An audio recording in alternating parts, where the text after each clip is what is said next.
Welcoming everyone to a live preview show on the Hawks Eye. And today I get Dan Viens from Seahawks Forever to join me on this preview of the Titans-Seahawks matchup. Dan, how you doing? I'm doing good, and I'm proud of you, man. Going metal on the intro, and I didn't even know. I'm wearing the Rock shirt. Corbin Smith would be proud of you, too. I know. I feel it just fits. It fits the Seattle team in a way, the mantra behind these guys, the dark side and all the things they're kind of leaning into now on the defensive side. I don't know. It seems to fit. So for all of our viewers out there, everyone that's tuned into the show, me and Dan are going to break down this matchup with the Tennessee Titans. We'll take your comments and your questions towards the end. So flood the comment section there. Outside of that, if you haven't already, and you're one of those people that loves to watch these shows but just hasn't subscribed yet, doesn't cost you anything. Sub up to Seahawks Forever and Dan stuff. Go check out his northwestforever.com. That's a great Patreon setup that Dan's got on website. Dan's got going on over there. And sub up to the Hawks Eye. Help us out. Help me out. Help get the algorithm and get our content out there more. So before we get into this conversation, we'll be back right after this.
All right, now that we've got that out of the way, let's get into this right off the right off the start, Dan, I should say.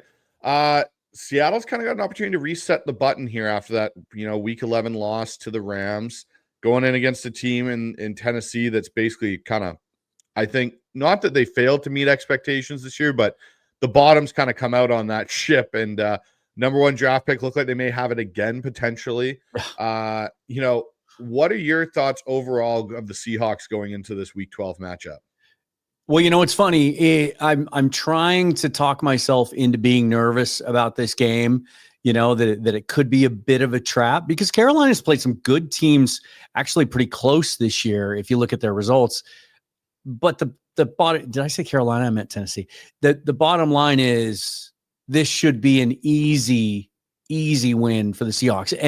And I say that having said a million times, if you've ever watched me before, that there's really no such thing in the NFL. But that's where we are with this matchup. It's not just a talent deficiency. Like, you can argue that Tennessee has the worst roster in the NFL. Like, Vegas might be right there with them, but it might not even be close as to who else has as bad a roster as they do, especially on offense right now. And if you look at all the metrics, you try to find a way that the Titans can beat the Seahawks this week, and it's really hard to do, to even talk yourself into it. That being said, it's kind of the perfect way for the Seahawks to bounce back from what happened last week and get some things right and work on some of the things that they've struggled with, not just last week, but going back 4 or 5 weeks. We're going to talk about turnovers here tonight. And most of all, to get the quarterback kind of a soft landing, right? And give him a chance to bounce back from Sunday, get his confidence back. Not that I'm really worried about his confidence. I think we saw in those last 2 drives in Los Angeles how he's able to bounce back from those mistakes. But in the grand scheme of things, to be able to face a team like this on the road, which they've done very well, that loss in Los Angeles, I think, broke a 10-game winning streak on the road in what looks to be a beautiful, sunny, 60-ish degree day in Nashville, Tennessee. It should be a perfect opportunity for them to come out and kind of work on some of the things they need to coming off that loss.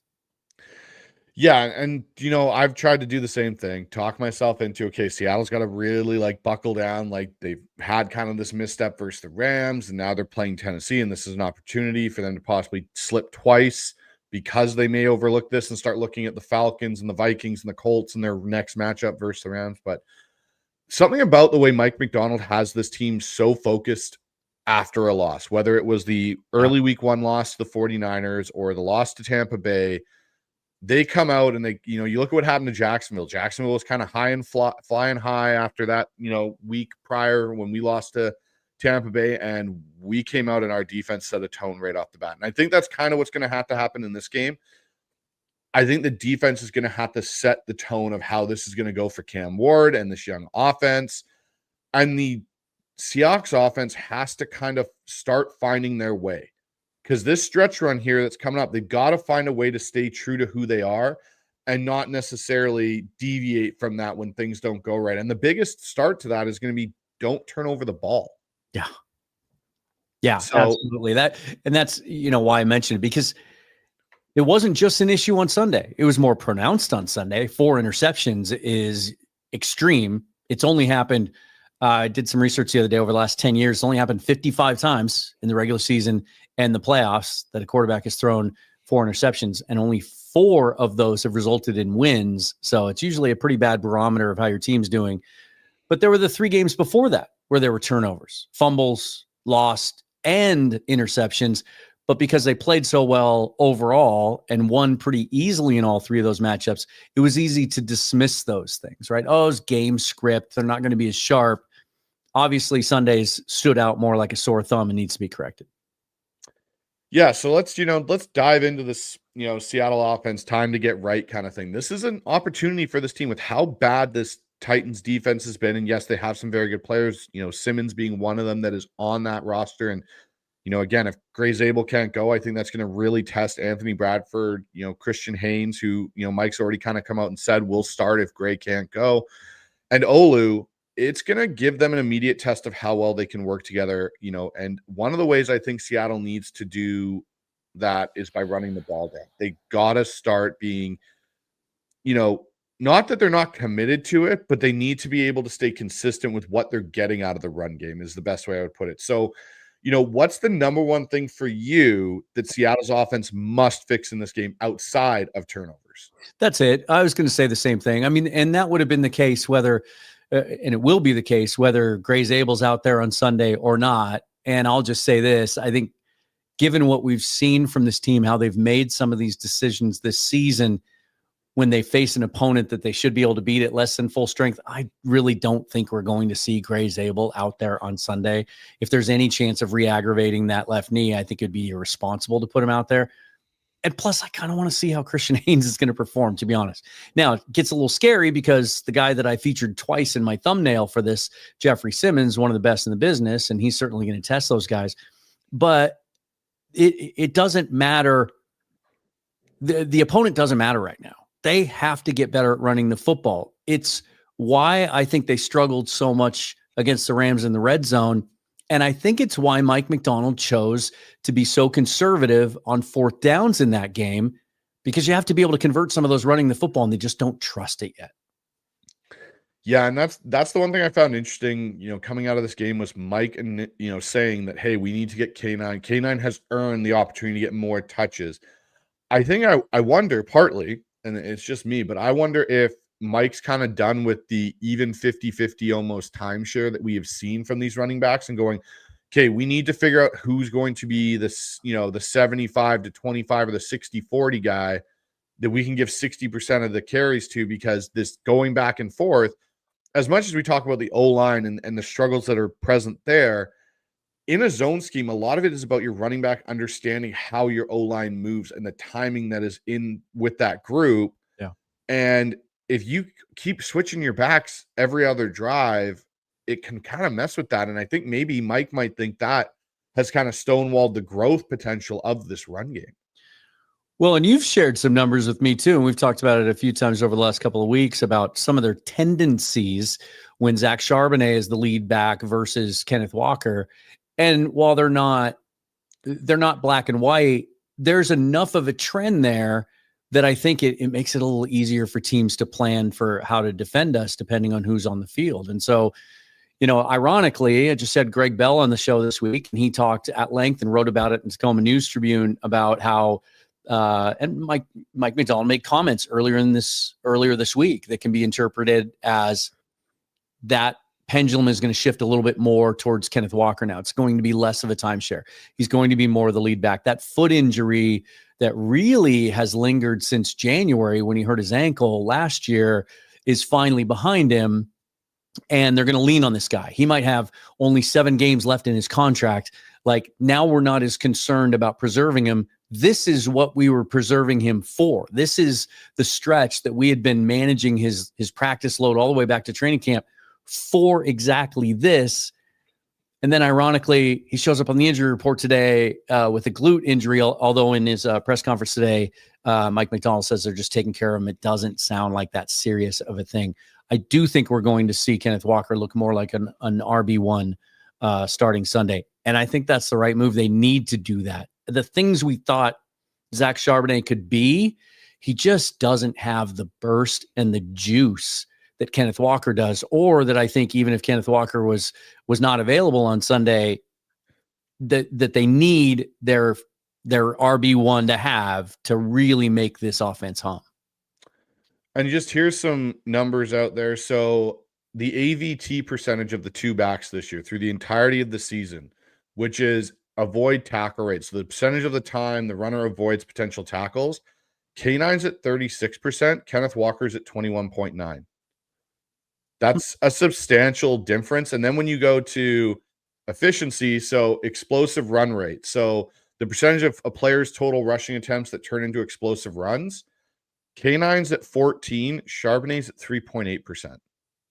No. I think there is starting to become, and like, I know there's, people are going to say, oh, well, look, Charbonnet's running at a goal line a bunch. And I 100% understand that.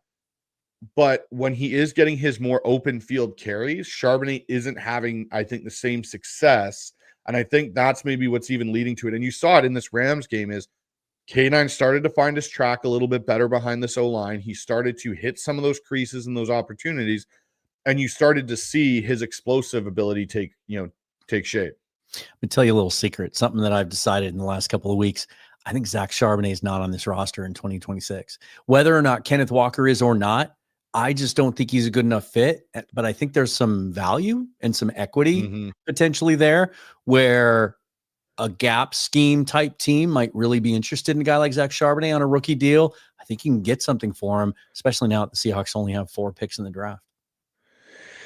Yeah, I think I would agree with you, Dan. I think there's a very strong possibility that Charbonnet isn't, and that you could fill Charbonnet's role with a bruiser back that you're looking for to be your short yardage. Or here's another thought. What happens if Robbie Utes turns Tyler Algier? Tyler Algier. Oh, Just that's an interesting name. Saying. He's a free agent. Anyway, yeah. Robbie Utes. That's another potential thing, right? So outside of that, Dan, if you're Clint Kubiak, I'm put you in the offensive coordinator chair because you love to put me in that also often. Which matchup are you going to exploit first if you're Clint Kubiak in this game matchup on Sunday? Well, the easy thing to say would be that let's get to the quick game, right? Let's get Sam dialed back in and get some rhythm. I do think that they're going to do that, but I think they're going to try to get back to explosive plays.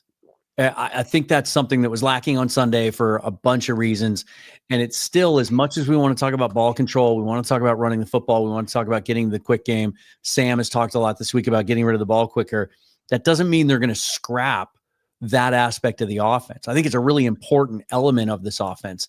And they're going to want to get back there. And this is a good opponent to do it against. They can get after the passer a little bit. They're about middle of the pack in a lot of defensive metrics, even after trading away former Seahawk Draymond Jones at the deadline. Like, they've got some guys that can rush the passer a little bit, especially with Jeffrey Simmons back. But I think that's something they're still going to want to get to. They're never going to get away from that. It's going to look more balanced, but I think they're still going to look to exploit that. And that means JSN. And I also think, and JSN's in line to set a bunch of records this week, by the way, I think they want to get Rashid Shaheed incorporated in this offense and get him going. And so maybe that's a roundabout way for me to answer it that way. I'd like to see him get 6, 7, 8 targets in this game and really start to get him, just get him comfortable, and also put it on tape for Brian Flores and the Vikings defense next week, because they're pretty darn good. And then the Colts and the Rams.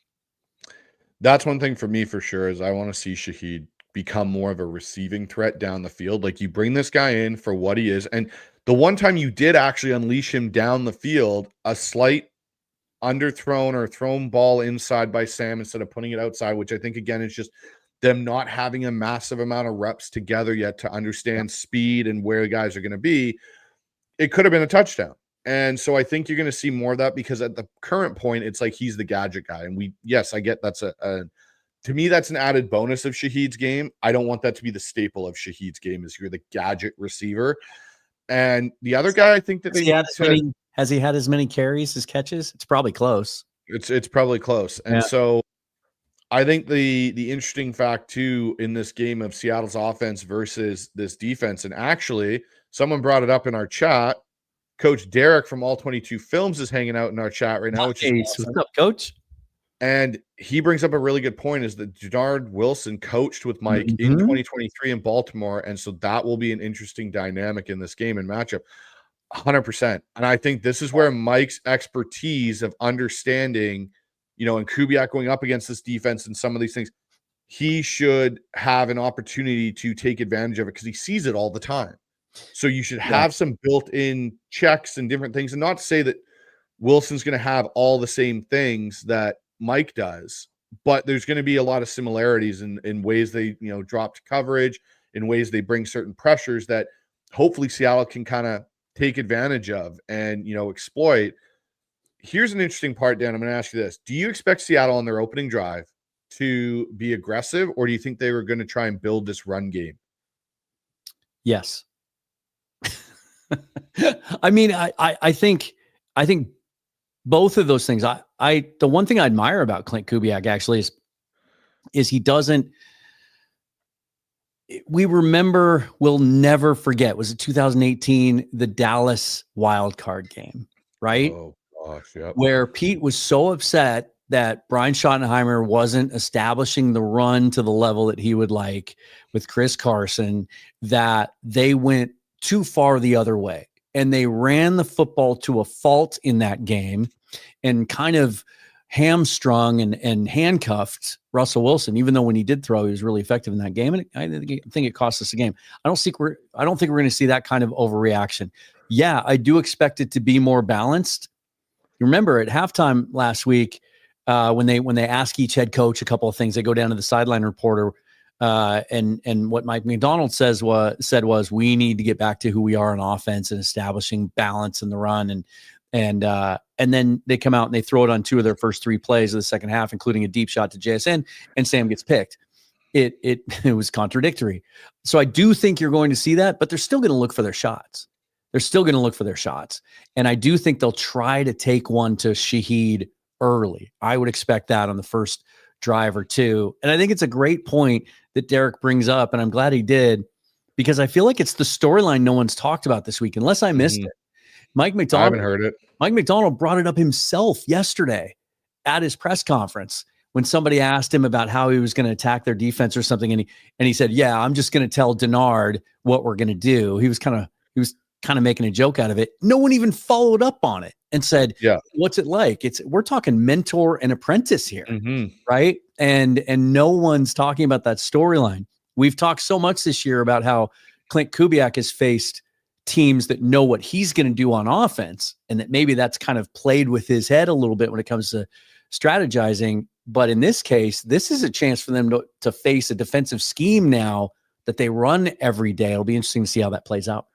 Well, and that's kind of what I want to go to on, the next topic here on this matchup is the Titans offense versus McDonald's defense. And Coach Derek brought up a great point, because how much better does this set up Cam Ward to understand where there are going to be holes? And I get he's a rookie quarterback, and I understand that aspect of this. But going against someone that's going to be able to explain a lot of the back end work, because remember, Wilson for Mike Macdonald was a DB coach. So he's going to be able to explain these coverages.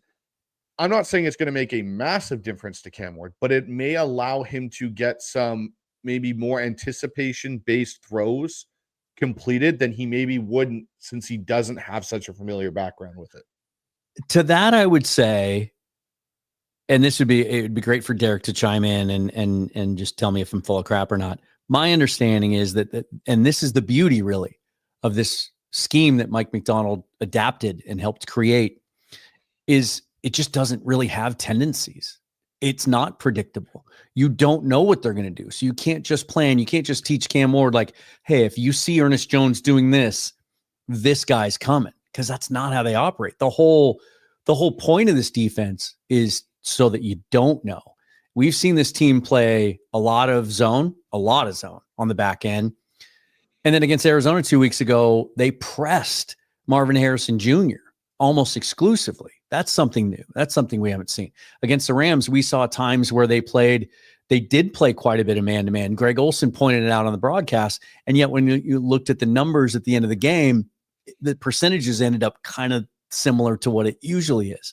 So you just don't know. And at the end of the day, how much does it matter if your offensive line isn't capable of blocking us when we rush 4? And I think this is a game where they're going to be able to do that.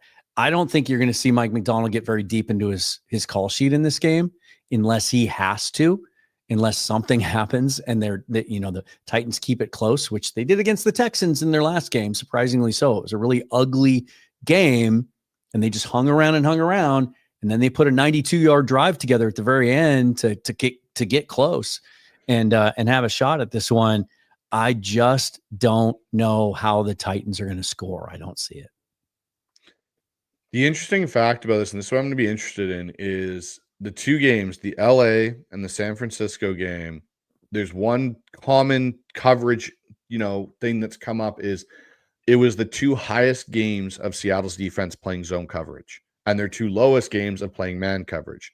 Seattle's kind of roughly been around a 20 to, 30 to 20% man team to a 70 and 80% zone team. And so that's where it's going to be interesting to see what Mike does to mess with this. Because, again, they're going to be without their two top receivers. Ridley's out and Leonard's out now. Yeah, so you're down those two right off the bat. Yep. I think the key to this game on Seattle's defense side is going to be what kind of pressure they bring on Cam Ward. How does that rotation look? What does that look like? And I think that's going to be where we see Mike maybe have a little bit of an upper hand in that regard, dealing with, someone that does understand how he coaches, what he likes to call, but how he can kind of utilize that to his advantage or the rotation that he has going. And so, if you had to pick one player in this game, Dan, from the Seahawks defense, who do you think has the highest chance of dominating their matchup? Ooh, you talking about on the outside or just anywhere? Anywhere on that. Who do you think is going to have the most dominant and impactful matchup in this game? I feel like we've seen flashes and hints, but we haven't seen that game yet from Nick Emenwari. You remember the game that Devin Witherspoon had on Monday Night Football? Was it against the Giants his rookie year, right? In week 3, I think it was, where he had the pick 6 and he had a sack. He was everywhere. That was kind of his coming out game. I feel like Emenwari, first of all, I feel like just generally, this is the game when the turnover tide starts to shift. As good as the Seahawks defense has been, they're not taking the ball away. They got the punch out last week on Puka. That was a great play, and it was nice to see. They're not really intercepting passes.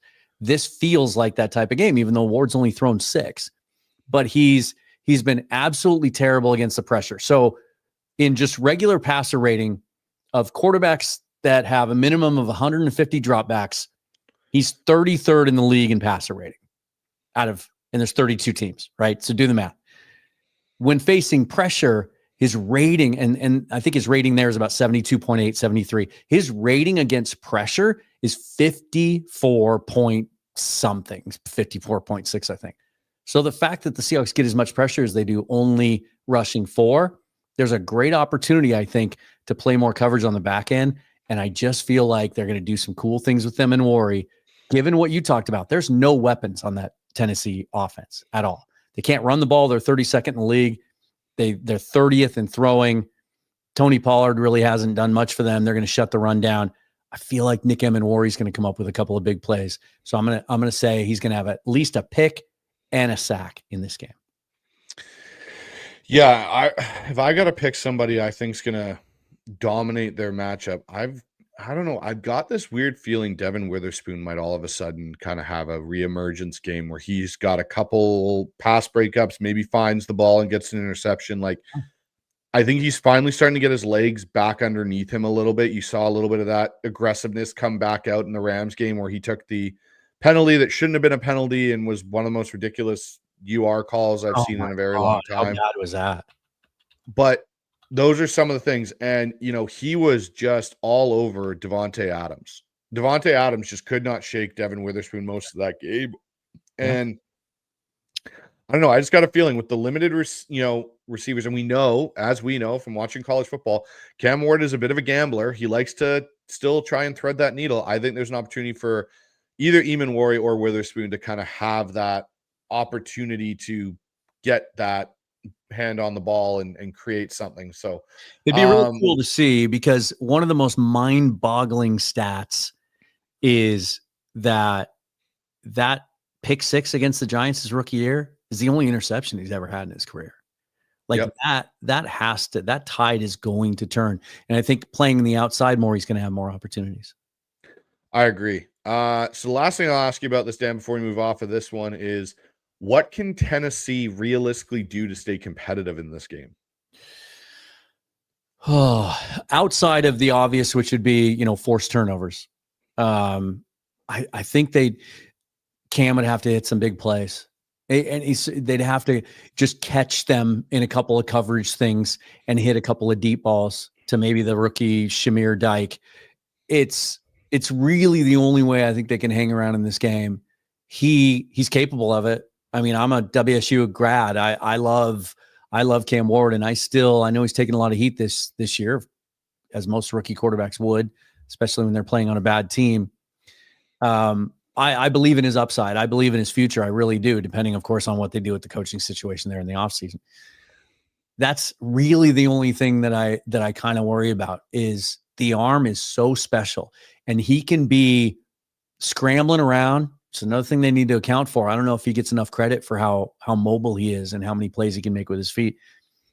And it's the quickest release I've ever seen. I'd be interested to hear your perspective as a quarterback coach. I remember when he committed to WSU, I went back and found some Immaculate Word tape. It was like dark and grainy, and it looked like it was shot on like an old Super 8 video. But I was blown away by how quickly he gets rid of the ball.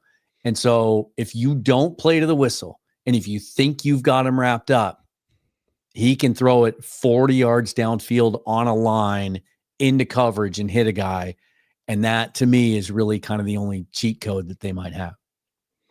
Yeah, no, he definitely, watching him come out, I was watching, his release, how quickly he gets it out, and it's a flick.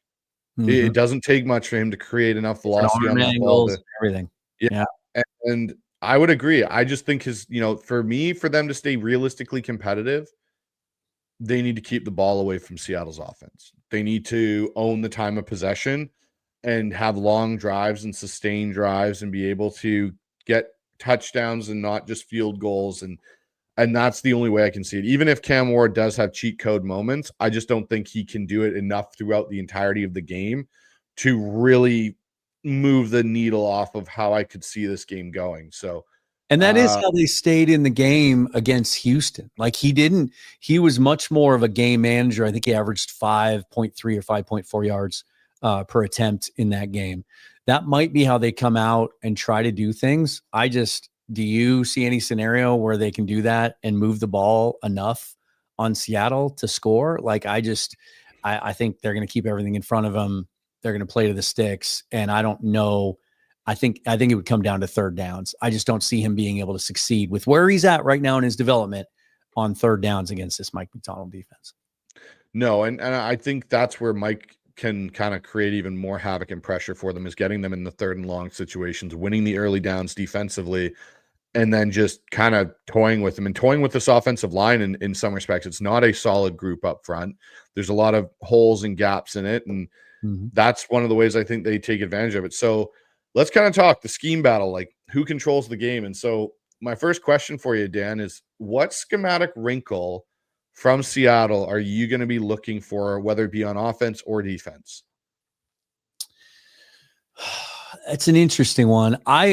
I would like to see, and I was glad to see he was a full participant in practice today. There were some things earlier in the week we weren't quite sure about. Since he's come back off the injured list, I'm not sure what they're doing with Robbie Utes. And I know this is a little thing, right? And so I'm picking a wrinkle that might only have limited exposure. I just really don't understand it. Like when he's on the field, it seems to me like he's rarely leading into the hole, right? In a true kind of, 21 personnel. And yet they haven't thrown it to him yet. I'll never forget the play. I know it was preseason, but a lot of the Kansas City starters were in where he ran the little option route into the flat for a big gain. With his tight end background, I thought we'd see a little more of that. I'm not quite sure why he's out there. And then we see the barnyard, right? The push that failed against the Rams, and they actually motioned him out. I don't know if they're setting the stage for later. Maybe we'll see it this week where, Barner would then pitch it. We've seen the Eagles kind of play around with some tricks now off of their tush push this year where he kind of flips it out to the side. Hurts. I'd like to see something there. Outside of that, just get the ball to the running backs more in space. I really want to see that. And you and I talked on our film breakdown this week about how that's hard to do sometimes because they're keeping those guys in maybe a little longer than other Shanahan type offenses to help out the offensive line, just to chip and give them a little extra protection. But I feel like, they're on pace for fewer catches this season combined, all the running backs, than Alvin Kamara caught last year for the Saints with Kubiak calling plays, and he missed several games due to injury. I see over the last couple of games, there's been instances of it, but I think that can be a much bigger weapon. And could there be anything better to help out Sam if he's getting pressured? If Jeffrey Simmons is having his way with Christian Haynes, than to just get the ball out to Kenneth Walker in the flat? Yeah, and for me, the wrinkle I want to see, Dan, is I want to see them start spamming the boot action, and not like play action set in the pocket. Play action, boot it, and bring your tight end or Cooper Kupp underneath that end that you leave free on the backside and dump it to him in the flat, whether it's Arroyo, whether it's Barner, whether it's Kupp, like Shaheed even. Like, that is such a common play in the West Coast offense, in McVay's, in Shanahan's. Start spamming that on teams, because the more you stress ends on their responsibility backside, the more it then opens up your backside cutback lane on your zone runs. And that's why I feel like Seattle's cutback lane still hasn't really opened up running the ball, is because there isn't enough true boot action of Sam getting outside, making those throws consistently enough to then open that up where ends have to hesitate the minute they're left free. Am I squeezing down and collapsing hard, or do I have to wait for that quarterback to come back out the back door with the ball and chase him? So that's the one thing I'd like to see, is that wrinkle. Do you think there's anything Tennessee can scheme defensively that will stress Seattle's structure on offense? I think they're going to try to do what Chris Shula did to him last week, right? I think we're going to see him try to use a robber and roam the middle of the field and try to take that away from Sam. And I hope they do, because I want to see how Clint Kubiak and Sam Darnold react to that. Yeah, I could see that. I can also see them getting back up in the receivers' faces again, like the Rams did, and really try and disrupt that quick timing route. Those are some things that, to go back to one more thing with the wrinkle, it's not so much a wrinkle schematically. It's more something I want to see. I want to see Sam start getting to his second read and getting the ball there. Yeah. Currently, right now, during the season, 61% of his throws are going first read before he gets to a second read, which is at 7%. And then, going from there, it just gets less and less and less. Like, we've got to find a way to get Sam to, and I think that's what he got caught on. He even alluded to it a little bit in his press conference, saying, yeah, I got stuck on some reads too long. Yeah, and we've talked about this since week one. There have been games where obviously he's looking for JSN first and foremost, but it's easy to dismiss it when it's working so well. Yeah. Right. But now someone hits you in the mouth and you lose a game because of it. So let's see how they adjust. So last question, Dan, I'm going to ask on this segment before we move to the matchups, one of some key matchups we're looking at in this game. How important is going to be the early game script for Kubiak in this matchup? Oh, I think it's wildly important. And it's something he's done really well this year. That's been one of the most refreshing things about this entire season is, how many years have we gone where the offense just week after week after week got off to slow starts? And, we had that stretch of 17 straight games, I think, going into early this season of not scoring a touchdown on our first drive. And then we kind of got spoiled because we saw week after week after week of really good early drives and that early script. I think this script is going to be written in such a way that it's not just going to be in a vacuum. What are their tendencies? What are their weaknesses? How do we pick on him? It's going to be, we need to make a statement. Maybe not necessarily to the Rams or the rest of the world, but to themselves, of what Mike Macdonald talked about coming out at halftime last week that I referenced earlier. Like, he said, we need to get back to who we are, and they didn't do it, and it cost them a game. We're going to do that on this first drive. We're going to be physical. We're going to use the fullback. We're going to run the football. We're going to take a deep shot or two, but we're going to hit you in the mouth and let you know right off the bat. I think it's really important in games like this. They're a 13.5-point favorite. Don't even give the Titans a chance to think they have the opportunity to hang around in this game. Hit them in the mouth early and go down and score a touchdown. It exercises demons from last week, get your offense believing in themselves again, and sends a message to the Titans. This is going to be a long day. Yeah, and that's kind of, the way that I view this too is that Sam and Clint have to be on the same page with this. And that means, sometimes stick to the call, see what they do. Don't always check out of it. Like, actually go through that process. And then after that, don't just necessarily go, okay, we found the fact we got our explosive plays back, we're going to spam that. Like, no, you're going to have other kind of counters because you're going to play teams, Colts, Vikings, even though they're a bit of a oddball right now, before that Rams game, where you're going to need some counter punches. And we're going to have to see if, Clint's got enough of those to kind of actually affect the game and affect the defense to get them out of what they like to do. So it'll be interesting. But let's move on to the matchups that matter, Dan. And so matchup number one I got to ask you about is JSN versus these corners. How do you feel that's going to go? What is the biggest mismatch in this game? Because I feel like that's the one. Well, JSN's been a mismatch against everybody. But this team in particular, I was just looking at their depth chart again, and we're talking about Daryl Baker Jr., Jalen Armour Davis. I mean, they traded away their best corner, and they've got some other guys that are hurt too. L'Jarius Sneed's on injury reserve. I think he has an opportunity to have a field day. Again, I think they're going to try to get Shaheed really involved in this game, and we'll wait and see. Torrey Horton wasn't ruled out today, was he? Or was he? Torrey Horton was ruled out today. Okay, It was ruled out. So cool. That's fine. It's let's let him heal up for another game. Get Shaheed involved early. I don't think they have anybody on their roster that can match up against JSN. Even their young safeties, like loved Xavier Woods coming out of Notre Dame. He's a guy that we talked about on a bunch of draft shows and scouted heavily. He's out in this game as well. I just don't know how they match up against him. And I think he can do just about anything he wants to do. And if he does, there's some pretty cool things that he has an opportunity to achieve this Sunday.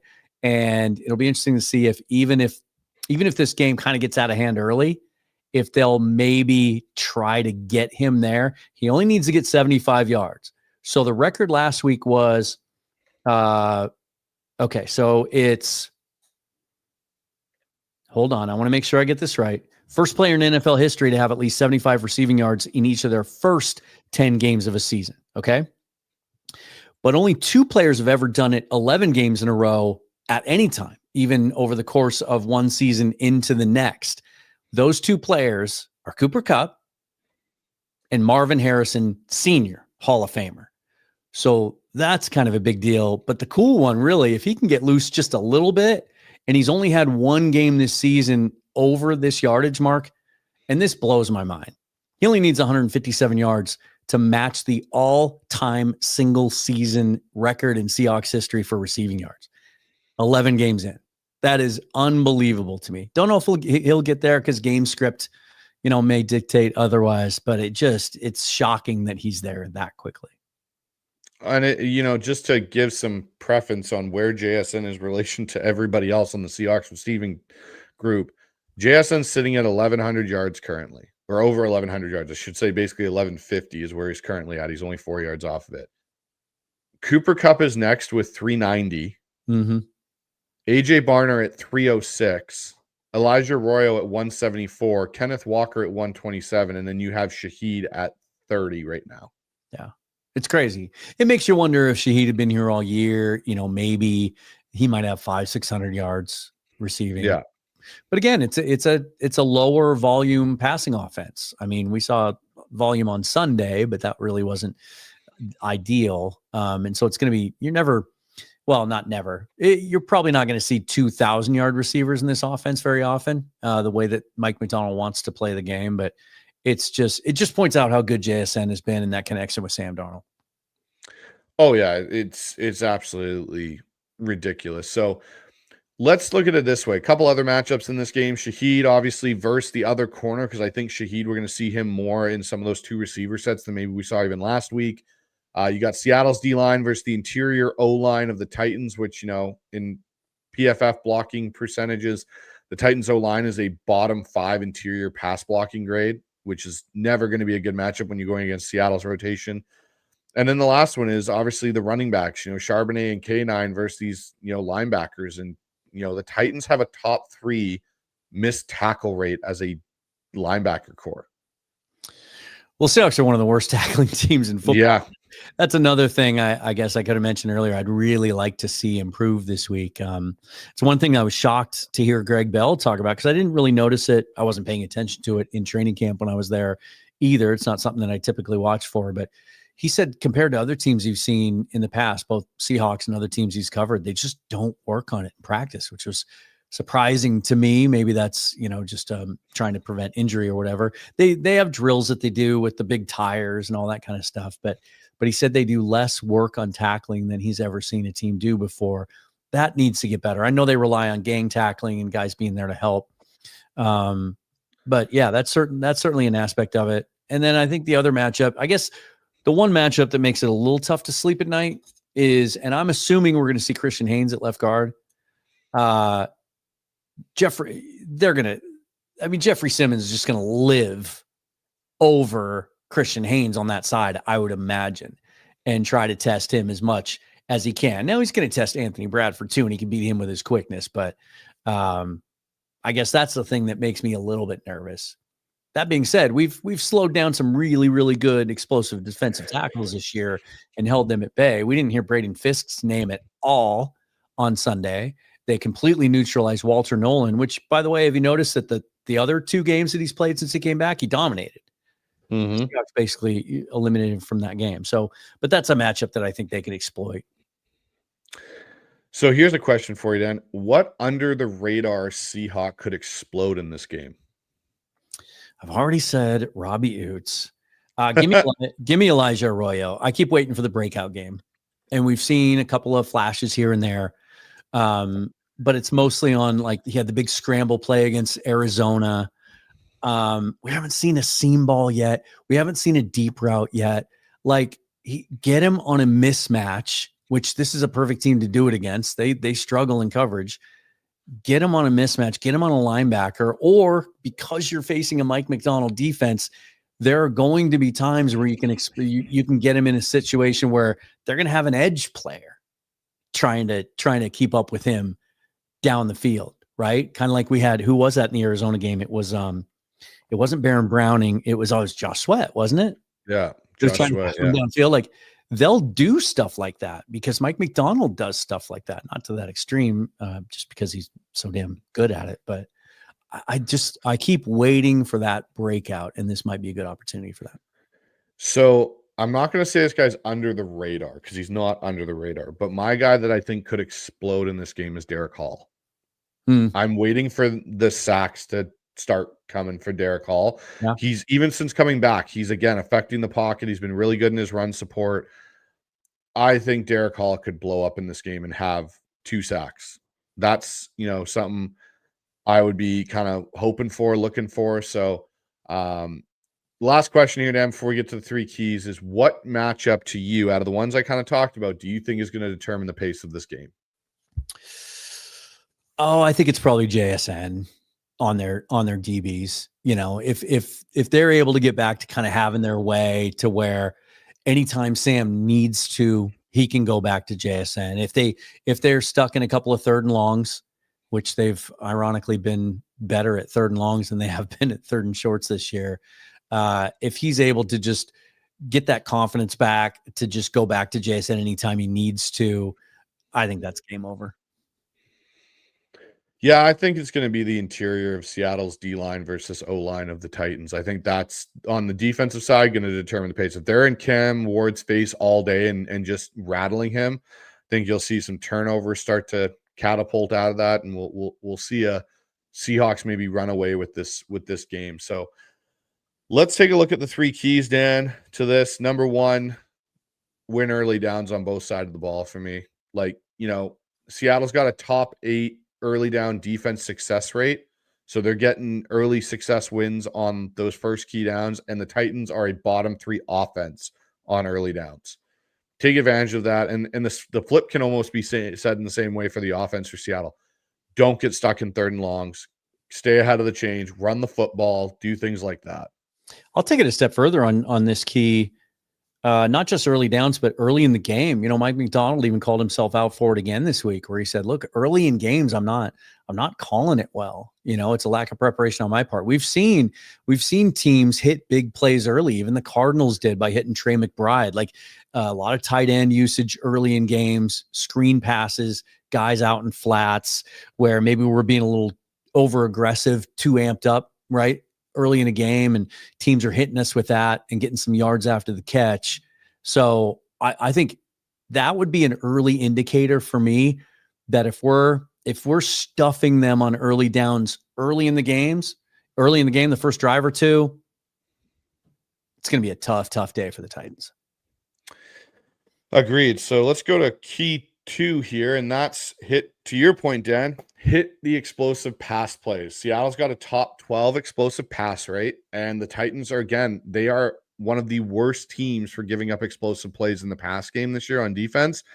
To your point, exploit it, use it to your advantage in this one. Yeah, I mean, you can just kind of rewind this show and go back to stuff I said earlier. Let's get a big shot or 2 to Shaheed, and let's get Arroyo down the seam. And the last one I've got, and I think this is one you and me can both agree on, is protect the football. I mean, it's pretty simple. You'd think it would be. I mean, and here's the thing. I don't feel like this team is fumble prone. I think for the most part, their running backs take care of the ball. Now, there have been times this year where I feel like receivers have gotten, tight ends and wide receivers have gotten a little loose. There have been many times this year where I'm like, ooh, careful, where they go to, take a move upfield or whatever, and they're hanging the ball out there a little bit. I get nervous. And there's been a couple of times they put the ball on the ground. AJ Barno's done it twice and not lost those fumbles. We've gotten a little bit lucky on some of those. But to me, it's just all about Sam. Nothing would please me more and maybe be a stronger indicator of how this team can bounce back from last week than if for the first time in 5 weeks, he can have a clean game and throw 0 picks. I think that would be huge. So I was going to, you kind of got to it already, Dan, but I'll ask it anyway. Which key for you is most likely to actually get executed? Ooh, okay. You know what? I'm gonna stick my neck out. I feel really good about how Sam's gonna bounce back. He's not gonna throw a pick this week. Okay, I'm gonna go with the win early downs. I think the Titans are gonna struggle. They're gonna get put in a lot of third downs early, and they're gonna struggle to get out of those situations and convert. And I think on the flip side, I don't think Seattle's offense will see a lot of third downs in this game because I think they'll be staying on schedule and getting first downs at a rapid rate. We won't see them have a massive number of third down opportunities in this game. So I like it. With that being said, Dan, let's get into the 12's Q&A blitz here. We've had a lot. We got 250 of you guys watching the show and appreciate it. So let's get into a couple of these right off the start. So first one, Amy Holmes, our moderator of the chat, along with Ian Victor, but I think Amy's the only one in tonight from that group. So she goes, Amy? Chris Stoll is a captain this week. How did we not hear he's back? Has Chris he's been a back long all year? snapper. That too. Yeah. Yeah, he's been back all year. He was back week 1. Yeah. He was banged up for the last, I think he missed the whole preseason or all the games. It's because he's a long snapper. Those guys you don't hear their names unless they're screwing up. So that's a good thing. Exactly. John McGrath comes in with the nice intro music. So we're good on that. Double whammed on that one. So we're good. John also comes in with, I hope they play with a lot more urgency for the rest of the season. Playing conservative like they have against the Niners and Rams isn't going to cut it against good teams. Let it rip. I agree with them on 4th down. I really do want to see them be more aggressive on 1st down. Even if, like I said earlier, you don't trust the running game. When are you going to, unless you give them opportunities to succeed in those situations? And also, this would make you happy. Do some boots. I don't scheme something up. We see other teams do it all the time, where they just scheme a guy completely wide open on a 3rd and short or 4th and short. I'd like to see Mike Macdonald get more aggressive there.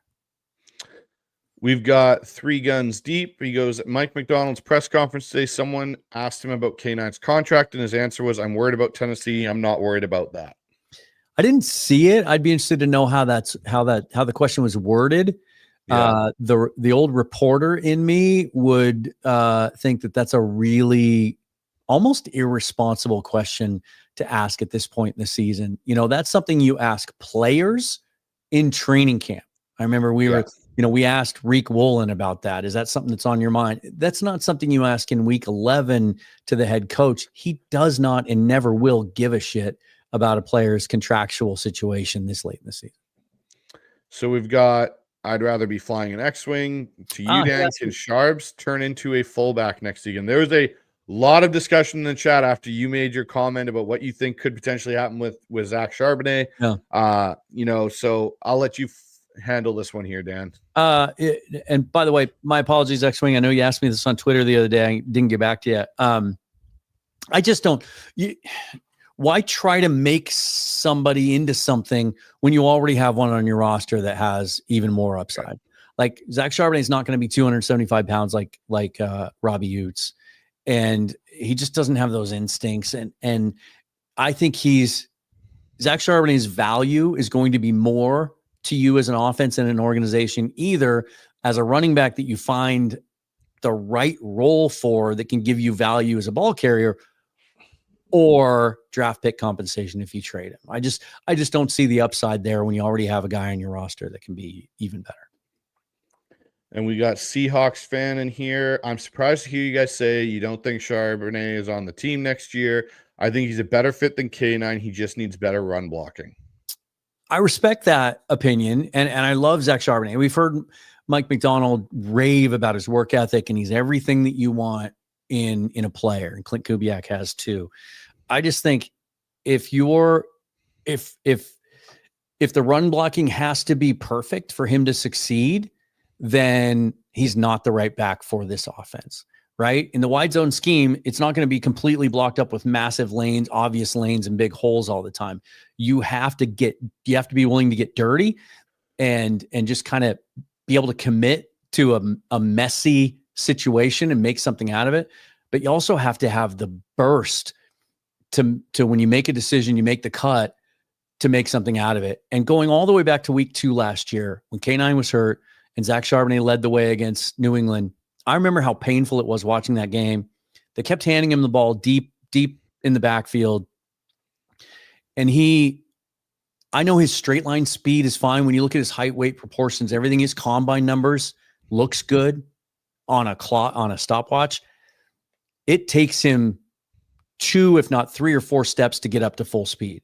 His first step is slow, and he just can't. He just doesn't have enough juice, in my opinion, to be a lead back. He just doesn't. And I don't think you can find that or gain that at this point in your career. So what's kind of interesting is I've gone and pulled up some percentages and stuff on what Seattle's doing. And just to kind of lead into this a little bit, what Seattle's done over the last 3 weeks since coming out of the bye is Charbonnet is getting a massive percentage boost in inside zone. 42% of the time, Charbonnet is getting an inside zone carry. To Ken Walker's 26. So if this team is an outside zone and wide team, when you look at the flip of that, Kenneth Walker has got 46% of the outside zone carries now. And, which, to again, a point I think that gives away a tendency. And that's kind of what bothers me about the carry share. If those guys had similar percentages, rotate them all you want, because teams aren't going to know what we're doing. But I think when we drafted Charbonnet, his value and the strengths of his game were really good in pass protection, which isn't always the case for running backs coming out of college, familiar with the zone scheme, but also an outstanding pass catcher and a guy that could make some things happen out in space if you gave him a little bit of a running start. They're not using him that way. And so we're not getting the best value out of him. Love how hard he runs. I really do. But if you're giving away your tendencies like they are, I think it's a disadvantage to run a timeshare. And this is the other thing. I know there was an argument earlier on in the year about, hey, Charbonnet's running into more stacked boxes than Kenneth Walker. Over the last 3 weeks, they had the equal amount of stacked box rushes, 21 and 21. Yeah. So that kind of tells you that it doesn't really matter who's getting it. It's just, what are you doing with your opportunities? And, the stack box percentage of rushing attempts against that, Charbonnet and Ken are pretty much equal. So I hope people aren't thinking that I'm crapping on Zach Charbonnet. No, I just think, in a gap zone or in a gap power scheme with a good offensive line, he could be 1,000-yard rusher. We saw that in Arizona last year when Ryan Grubb really changed up the running scheme that week, and he had all those pin and pull runs. Remember that? And he had LeMaya pulling, and even Abe Lucas was getting out in front, and he ran for 126 yards and 2 touchdowns, whatever. That's not what they want to do full time now, and it's not what they do best. And so I have a fit issue with Zach. I think this is the reason why I think you'll see that what you're saying isn't out of the realm of them doing, Dan, is there will be value for a trade of Zach Charbonnet to get a mid-round pick. Oh, yeah. And that is something they don't have right now, right? They've traded away. They're down to 4 picks. And if John wants to recoup one, that may be, and you may not have Charbonnet or Walker on the roster next year. Because I still think if Walker doesn't light it up and go bananas down the back half stretch here, I don't think he's a guaranteed, candidate to be coming back unless he's coming back at the right price. I just have a hunch that they're going to sign a veteran, that they're going to go out and get a guy that they have seen do it at the NFL level in a similar blocking scheme and have success. And maybe that's a Breece Hall. Maybe they pay a little bit of money and get a guy like Breece Hall, or maybe, as I said earlier, it's a guy like Tyler Algier. I don't think they need a Saquon Barkley for this offense to work. No. Right. But I think just rolling the dice on yet another rookie when, George Halani's going to get a shot. I think Jacardier Wright's going to get a shot. I'm really, really impressed by what I saw from him in training camp and preseason. And so I don't want people to forget about him. I know there's a lot of Kenny McIntosh love out there. Shout out to John McGrath, and I'd love to see it. But the fact of the matter is, the guy ran a 4.6 at the combine and is coming off 2 ACLs. I don't know that he's going to be anything more than a complimentary back moving forward. I feel like if they make a change at running back this offseason, they're going to want certainty. They're going to go more for floor than they are for ceiling. And I think they'll look to the veteran market for that. I think they'll draft somebody as well to add to that room. And I think the one that I would hope would be Jonah Coleman out of Washington. I think he is a perfect scheme fit for what they need. If you need a blend of a Charbonnet, he's been healthy through all of his college. He's missed the last 3 weeks, hasn't he? I don't think Coleman's missed, has he? He didn't play the last couple of weeks. Do I know more about the Huskies than you? You might actually at this point, which is a shocker to me. They've been going with Muhammad. Yeah, that's fair. And there's another guy that I do really like, but again, I think Jonah Coleman, he's been healthy most of the time he's been there, and he is your mix. He is a power runner like Sharps, but he's got a bit of that quick twitch that can get going. So, And I think that's the ideal running back. I said that to Greg the other day. If you could take Ken Walker, Zach Charbonnet, stick him in a lab and combine them, I think there's your ideal back. Yeah, no, I don't disagree with you there, Dan. And so let's look at this one. This is from Bokello. Thank you for the $5 donation. Am I crazy, or does Kubiak tend to run edge plays to the boundary an exceptional amount? And if so, why?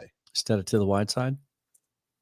I've seen that, and I think part of that, I think it's, again, I don't want to really jump down someone's throat here, but I think part of it's Bradford. Like, to run wide zone to the right, to the wide side with your guard, he has to be able to go and get out there and move. And again, it's that getting your hands on that initial player Bradford struggles with. So if it leaks on that wide side going to the wide, it blows up, and it could be really bad. Where if you're in the short side, there's a little bit less of that massive loss potential there.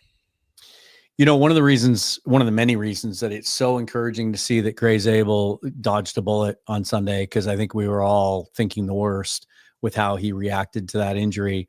That I think, let's see, he's missed 2 games. I think by the time we play the Colts at the latest, certainly by the time we play the Rams the next time, I think we're going to put our best 5 offensive linemen on the field. And Mike Macdonald said yesterday in his press conference, he said, all of the guys on injured reserve are on track to return when they're eligible. And the guy I'm thinking about is Jalen Sundell. And I think Oluwatimi's played well enough at center, which I think we all expected he would, that with a healthy Gray Zabel at left guard and Oluwatimi at center, when Jalen Sundell comes back, I think he's the right guard. And I think that's the best chance for this team to have the best offensive line they can for now. They might lack a little push up front in some short yardage situations, right? But I think pass protection and wide zone stuff, they'll be at their best, and it'll just take away the really negative plays that we get from Bradford. And that might be the best. Well, not might. I think that's the best 5 they could put on the field and give us the best chance to make a playoff run.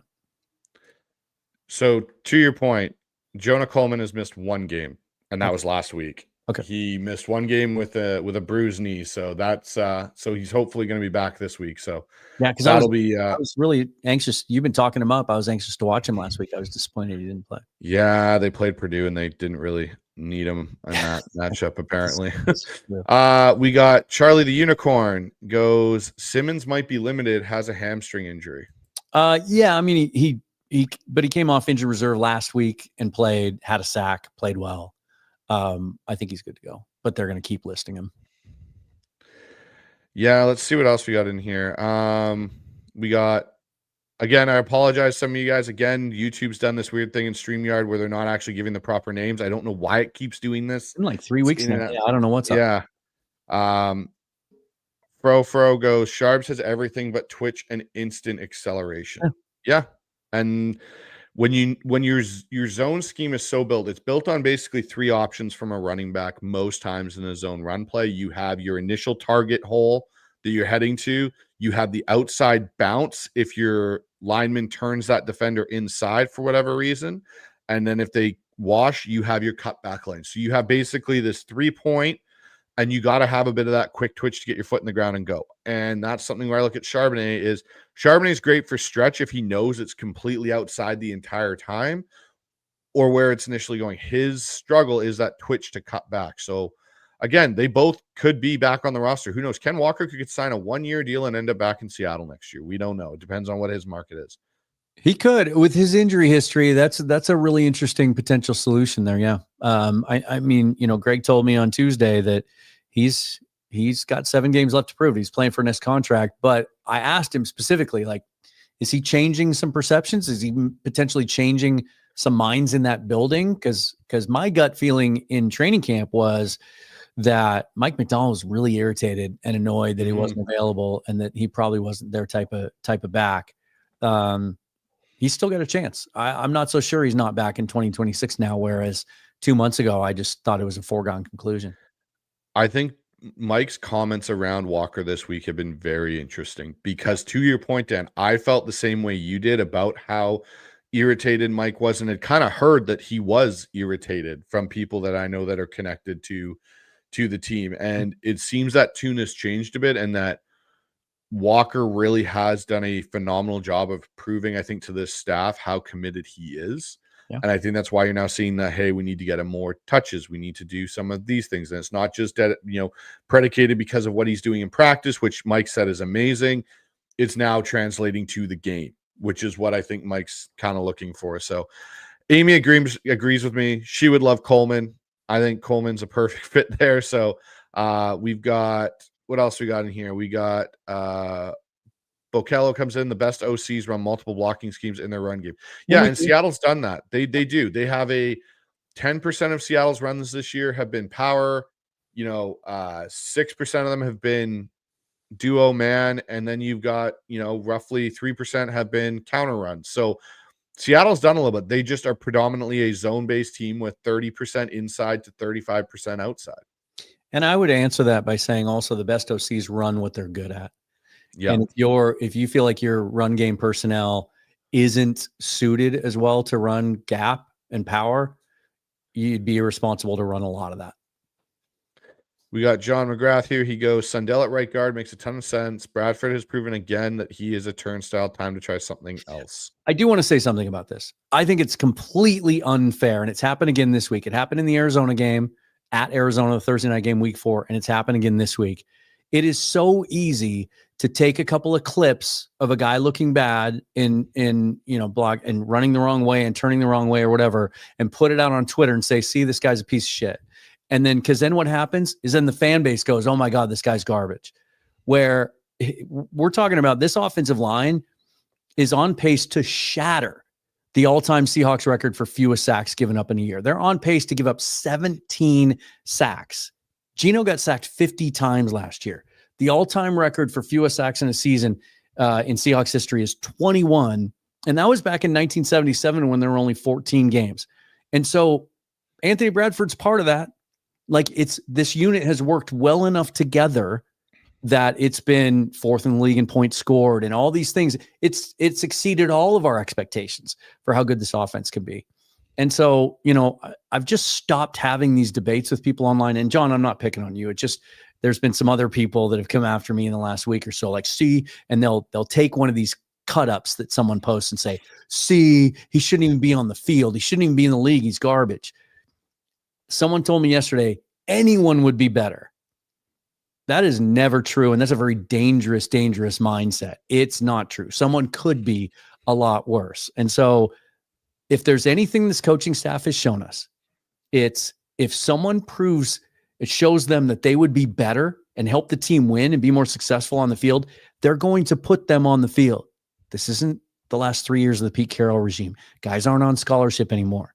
If they felt like Bryce could give them a better chance to have a dominant offense right now, he'd be playing right now. So I just wanted to throw that out there. And it's, again, John, it's not for you, man. I love you. It's for the people that do the cut ups and put them out there. And then the fans that just watch those and go, oh, I guess he's terrible all the time. Not the case. I will say this, and I agree with you, Dan. The one thing I'll say is it's getting more consistent of seeing. Oh, it's bad. Getting that. And so here's I'm going to throw out a hypothetical. There's no question about that. I'm going to throw out a hypothetical. Say Christian Haynes plays this weekend, which we expect him to do, and he plays extremely well. Does that now open up that gate on the other side for him and Bradford to start having a legit competition? And maybe Haynes takes that job. I know we talk about Sundell. I completely agree with that.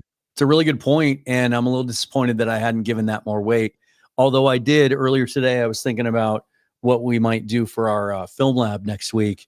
And one of the things that I was looking forward to is having a whole game of tape of Christian Haynes and thinking we might take a look at that. So, yeah. I'd be down to do that. It's an option. John's got one other one. He goes, do you think Reese or Lindenbaugh would be a better fit for our O-line? I think Reese would. I wanted him at the trade deadline. It just didn't work out.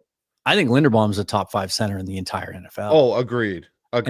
And so, but I do think, from your point, the opportunity to upgrade a spot is greater with Ruiz. Linderbaum's really good, and he's still just 26 years old. But I think I have confidence that by the end of the year, we're all going to look back and go, Olu's a starter. He's a starting center, and he's a good starting center. And it's going to cost, you'll have to pay more than the Bears paid for Drew Dahlman to sign Tyler Linderbaum. And with all the other decisions that we have, he's probably not a realistic option. I do think they're going to revisit trading for Ruiz again, because you're talking 2 years at $9.5 million a year, non-guaranteed, I believe. So you could do anything with that contract you want to.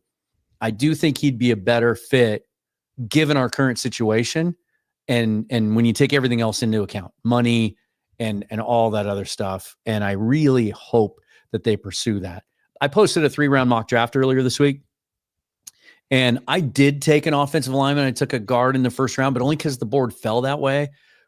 But the wave of reaction I got to, kudos to you, because anything other than a guard in the first round is a fireable offense. Not how the draft works. But also, I don't want to throw another damn young player onto this really young offensive line. I do want them to do it with a veteran. I really do. So this is an interesting one. I'm going to bring this up. So this is Jason James coming in. He goes, don't agree with everything Bryce says and very little with what Dan says, but I absolutely love this collaboration. Great work, boys. Keep it going.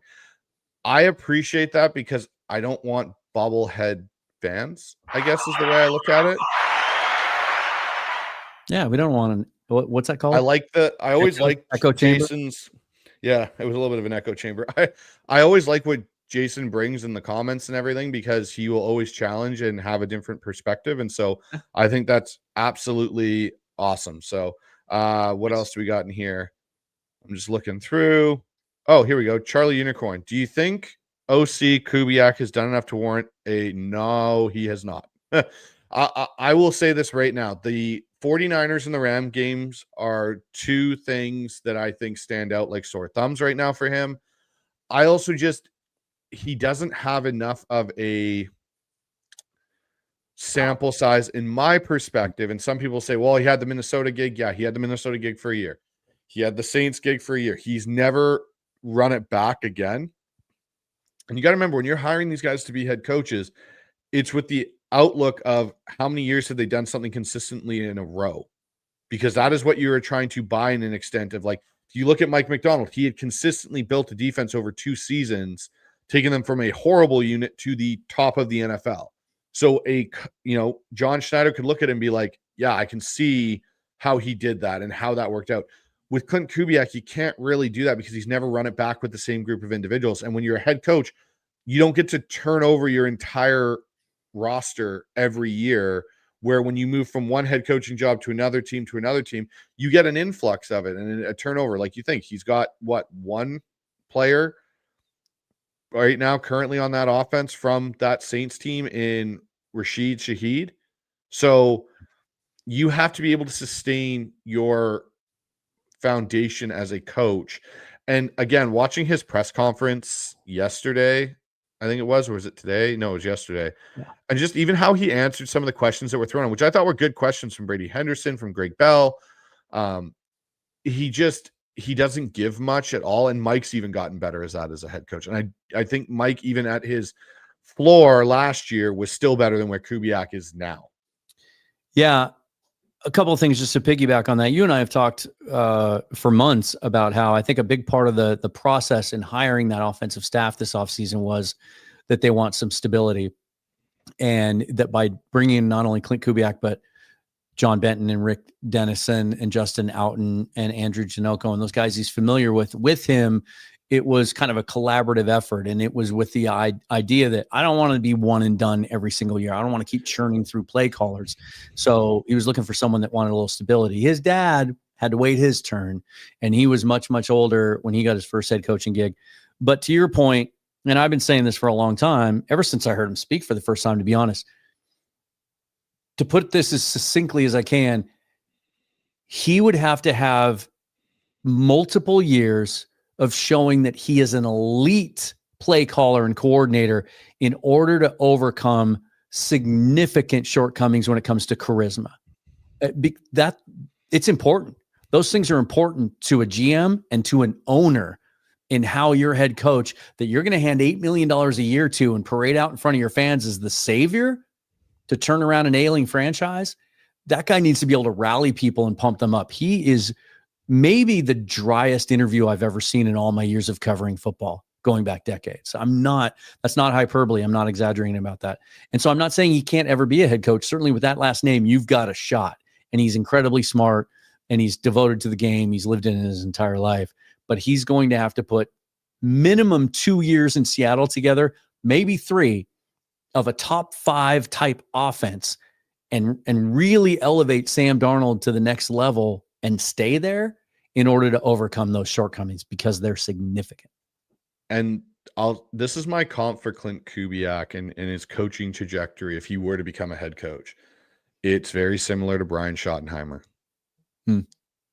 Schottenheimer had way more personality than Clint. Way more personality, but it took him a long time to finally get the current job that he has in Dallas as the head coach, which a lot of people they figured was a mercy hire this offseason. But dad with NFL head coaching pedigree, well-respected coach in Marty Schottenheimer. It took Brian a really long time of offense, developing quarterbacks, doing it over and over before he really got an opportunity at it. Darrell Bevell's another one. I mean, he came from the Holmgren coaching tree. He coached Brett Favre, and he worked his way up, and he had some great offenses. He had a Super Bowl offense. Still couldn't get hired as head coach despite multiple interviews because he didn't interview well, and he didn't have charisma. And again, he looked like Sean McVay charisma-wise compared to Clint Kubiak. Agreed. We've got Ian Victor, the other moderator of the Hawkseye chat. He goes, I feel this offseason will be very interesting overall. I say free agency and a big trade will happen. Also, have to take care of business from here on out. I definitely believe there will be a big trade that happens for the Seattle Seahawks this offseason. So you saw some more of those reports this week, right? Coming out of, you and I talked a lot around the trade deadline. You had a lot of intel that, and Greg confirmed it for me on Tuesday. The Max Crosby talks happened. They were real, and they may have gone up almost right to the deadline. But the Raiders front office, coaching staff, organization, ownership just wasn't sure which direction they wanted to go. Do we hang on to Pete, try to add some veterans, spend a bunch of money in free agency and try to win now again like we did last offseason, or do we tear it all down and do a rebuild? It sounds now like that front office is aligned and that they're leaning rebuild. And if that is the case, then I think they would be negligent in not trading Geno Smith or cutting him if you can't trade him and not trading Max Crosby because he would give you the best chance to maximize your return and get draft pick compensation back and maybe a couple of players that can help you too. Because what good does an all-pro, Pro Bowl type edge player do you if you're going to spend 2-3 years picking in the top 5? I think they're going to revisit that. Yeah, I have heard from, sources that are connected to the Seahawks that they will re-engage the Raiders come the offseason about Once this. John Schneider decides he wants a guy. Oh, yeah. And I think part of it, too, is I think they were so close from what I heard this trade deadline that they figure it's something could happen. And it's something that Mike Macdonald wants. He wants an elite pass rusher. Yeah. And the reason for that is he views it as the missing piece of his defense. Yeah. Because he looks at it and goes, I can have this great rotation, which we currently have. But you saw it in the Rams game. They were able to create pressure and not get home. Yeah. And what he looks at is I can put an elite pass rusher in that with that rotation, and that rotation can create the pressure, but I can bank on that elite pass rusher getting home once or twice in a game just because they are that type of player.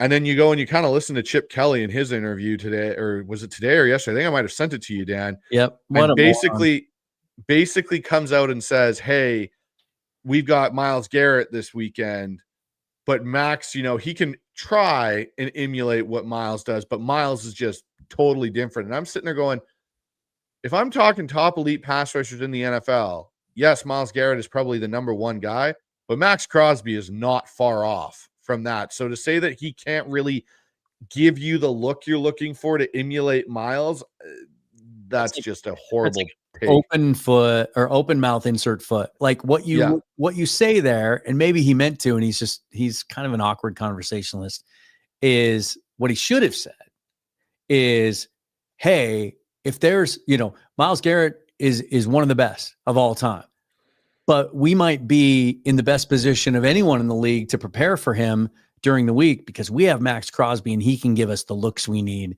to get ready for Myles Garrett. I'll say this about that situation too.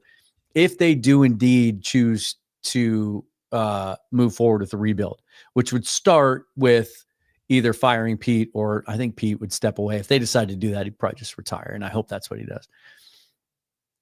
Then I think Max Crosby asks for a trade. I really do. I think he would at that point. I don't think he wants to be part of in his prime years, I don't think he wants to be part of another rebuild. I think the biggest thing, and you listen to Raiders fans talk about it, well, Max keeps saying he's a Raider for life and he's this and he's that. And I completely appreciate that. But I think there's also a precedent that's been set ahead of him by JJ Watt of I stuck around Houston way too long. And I couldn't eventually. I tried to go to the Arizona and tried to, potentially with some of that go and push to see if we could. Well, it didn't work out. Yeah. Don't waste that opportunity. Go, there's very few Michael Strahan situations where you stayed with one team your entire career and were able to get to a Super Bowl finally and win it. I think now guys are understanding, like, if they're not going to have an organization that's going to be able to give them that opportunity, they need to go find one for themselves. And, it'll be interesting. Back to the Clint Kubiak one here. We got Bokello comes back in. Clint's dad, Gary, stayed as an OC with elite coaches for many years before he became a head coach. I think Clint will follow a similar path. I agree. And also, you want to be in a position where there's a really good opportunity. I mean, Ben Johnson's a good example of that. We all thought he was going to go 2 years ago. He didn't like the jobs that were open and how they lined up with his ability to either get or inherit a young quarterback that he believed in. But then the Bears opportunity was one that he saw as a fit. If you're Clint Kubiak and you're looking at this quarterback class, right, where the best guys at the top of the class are guys that haven't played very much, which just makes the range of outcomes even more volatile than it already usually is, and why the bust rate is so high on young quarterbacks. And you look at the teams that are looking for coaches or are going to fire their coaches, they're not close at all. They're not a couple of good free agent signings and a good draft away from winning. And oh, by the way, everyone is saying that this draft might be fairly deep, and I think a little better than some people are giving it for and beating it up, but it's not an elite draft. It's not a great draft. So why not have a second good season, right? Clint Kubiak's a very intellectual guy. He's going to look at the whole picture. Why not spend 2 years here, prove yourself for 2 years? You've got a great situation because your defense is going to only give up 12, 13, 14 points a game, and you've got a good quarterback in place and a young roster and all those things. And then you look ahead to that 2027 class, which not just from a quarterback perspective, but it looks like it might be one of the elite classes we've seen in a long time. Wouldn't you want to wait for an opportunity then when you can maybe turn around a franchise a little quicker? Totally agree. John, exactly. John comes in. He goes, if JS circles back to the Raiders and tries to get Crosby again, what more could he offer that could make them trade him? That's the tough part. It's your first rounders. Yeah, but there is an argument to be made that what everyone is reporting, and you yourself, but it was corroborated by a bunch of other reports, as the best package that we offered him this offseason included Riq Woolen and Boye Mafe and our next 2 first rounders. Well, if now you get into the offseason, those guys are free agents. You don't have them to offer anymore. You don't want to offer any of your core players, right? Because you're making those decisions in the offseason. The players that you don't feel you want to stick around, you're going to let depart in free agency. And now you're leading your trade offer with a draft pick at the end of the first round in a weak draft. That's going to be the tough part. And that'll, I trust John to figure that out. It might mean having to give up something of a little more value. I'll tell you this. The Raiders need a quarterback, but they also need to rebuild that offensive line. And, laugh at me all you want, but you might be able to offer Christian Haynes. You might be able to offer One of the young tackle, they might like a Mason Richmond because they scouted him last year. They might like a Bryce Cable do. They might like an Anthony Bradford, depending on what kind of scheme they're going to run. He's got 1 year left on his rookie contract. He's cheap. There's other little pieces you could throw in there, but you might have to go a little deeper.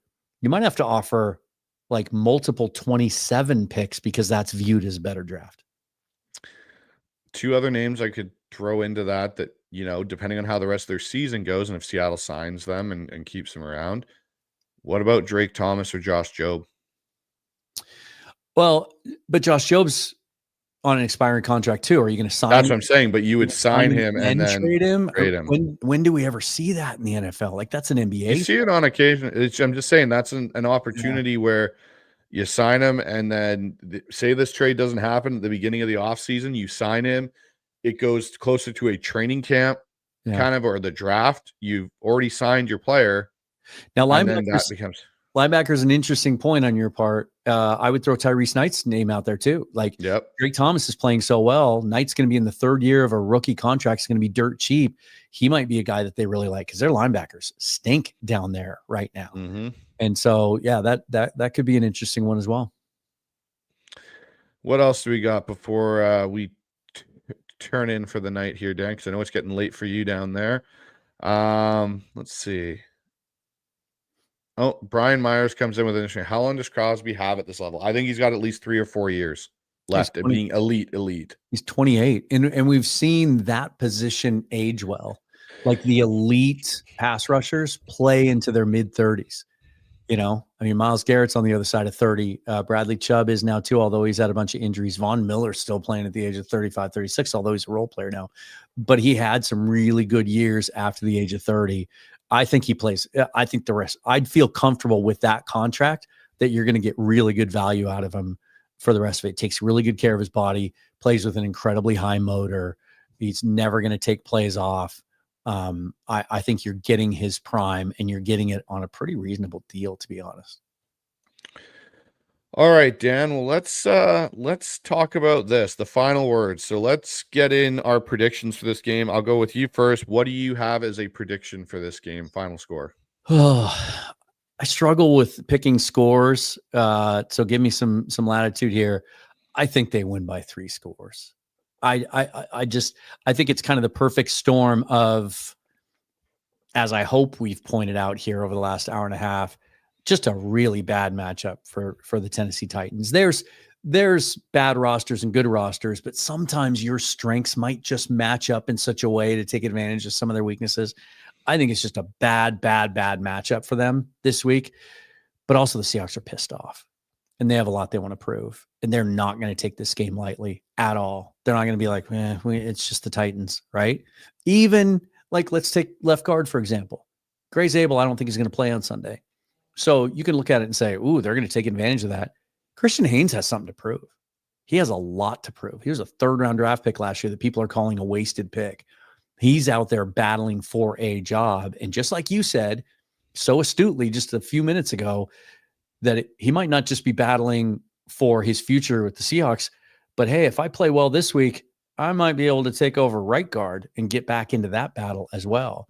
So I just think, I think it's a 3-score.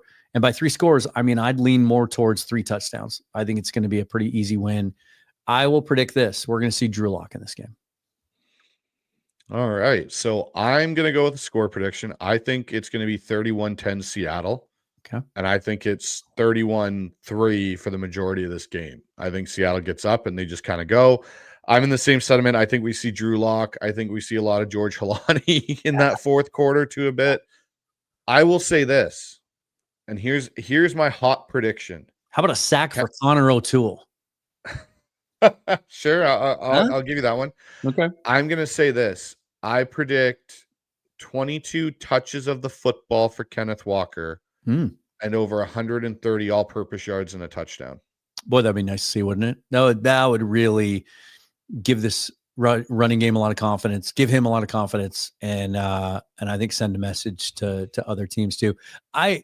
I think when you're a defensive coordinator and you're planning to face this offense the way it's been over the first 10 weeks, I think you take deep breath when Zach Charbonnet's in the game. Like, okay, yeah, play him as much as Ken Walker, because we don't worry about him hitting a home run. Fair. Yeah. All right, Dan, what do you got upcoming on Seahawks Forever and NorthwestForever.com? Well, let me just say this to start with. I don't know. So a bit of an announcement to make. I've got tickets available for the game on Sunday in Nashville. They're Upper Bowl. And I put it out there to my members. Haven't heard anything back yet. They only cost me like $48 for 2 of them. I'll give them away to the first person that reaches out to me. Best way is probably on Twitter at Seahawks Forever. You can DM me. I'm not going to be able to make it to Nashville. I've got a family situation I got to deal with. And so I'm getting on a flight tomorrow to go back to Seattle. I don't even know if I'll be able to react to the game afterwards on Sunday. And so I won't be away for long. I mean, I got to work. I do this full time. And I'll be taking my laptop and a mic with me and doing what I need to do. But I just can't right now. I just can't commit to anything other than, as you plugged earlier, and I appreciate you doing it. The best way to find all my content is nwforever.com. That'll take you to the Patreon. And that's where everything lives under one roof. All my videos, all of my audio podcasts, my Substack writing, and even Mariners Forever. Although I had a little hiccup on YouTube right now, some things are still populating. It disappeared there for a minute, but that'll be back. And I just started this week writing for Seahawks on SI, so you can see my short form reactionary content on a daily basis there as well. All right. And so over here on the Hawks side, I will have a live instant reaction show following the Seahawks game at 10 a.m. Pacific time. So it'll be probably around 12:30, 1 o'clock. I'll do our, wind up to the game quickly. And then Monday, I will have Seahawks Aftermath with Michael Thompson. This time he won't be traveling and shooting it from his hotel lobby, which I'm almost tempted to put the photo up on the YouTube page. He had a garbage can with a caution wet sign and then a water bottle propped up with his phone. Yeah. And that's how he did it. I will send you the photo, Dan, so you can have a look. That is how committed he was to doing the show. So with all that being said, let's hope our Seahawks go out there, reset, get their opportunity to beat up on a team that, hopefully doesn't fight back much. And we get to kind of cruise control through this game and get ready for our next matchup and get back on the right track for things. But outside of that,